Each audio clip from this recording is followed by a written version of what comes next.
ক্লাবমঞ্চের পক্ষ থেকে 25শে ডিসেম্বর পর্যন্ত আলটিমেটাম দেওয়া হয়েছিল, কিন্তু গভর্নমেন্ট ওরকম দেখার মতো কোনো পদক্ষেপ গ্রহণ।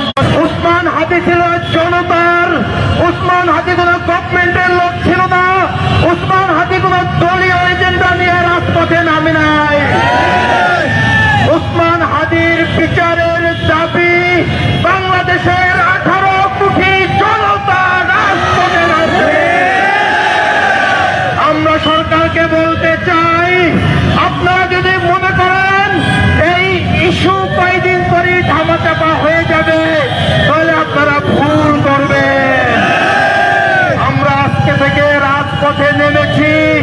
উসমান হাদির বিচার না নিয়ে ঘরে ফিরে যাব না। আমরা কঠোর থেকে কঠোরতম কর্মসূচি গ্রহণ করব, সারা বাংলায় প্রকাশ দেব, প্রয়োজনে আমরা যমুনা ঘেরাও করব। যদি না হয় আমরা ক্যান্টনমেন্টে লং মার্চ ঘোষণা করব। যে এজেন্সি হাদির খুনিকে লুকিয়ে রেখেছে, যে এজেন্সি হাদির খুনিকে পালিয়ে যেতে সহযোগিতা করেছে, ওই খুনি যদি ক্যান্টনমেন্টেও থাকে, আমরা কাফন করে লং মার্চ টু ক্যান্টনমেন্ট।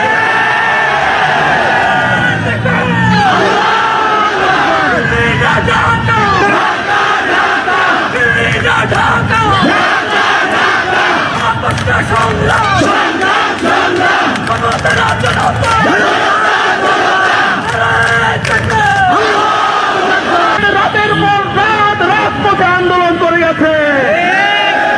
তার যখন আন্দোলন সংগ্রাম করতে গিয়ে টাকা পয়সার প্রয়োজন হয়েছে, সে কোন কর্পোরেটের কাছে হাত পাতে নাই, কোন সরকারের কাছে হাত পাতে নাই।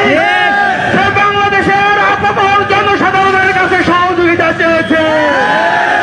সে জনগণের হয়ে, জনগণের টাকায়, জনগণের জন্য বাংলাদেশের পক্ষে আন্দোলন করেছে। সে ডাকাত থেকে নির্বাচনের ঘোষণা দিয়েছিল, তার কোন লোভ লালসা ছিল না। সে এমপি হয়ে বাড়ি গাড়ি করবে এমন কোন ইচ্ছা তার ছিল না।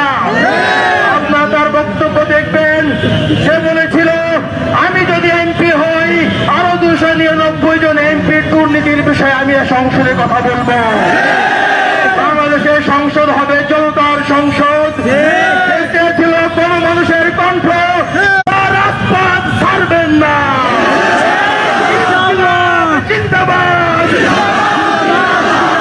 জন্মা বিপ্লবী উসমান হাদি জিন্দাবাদ।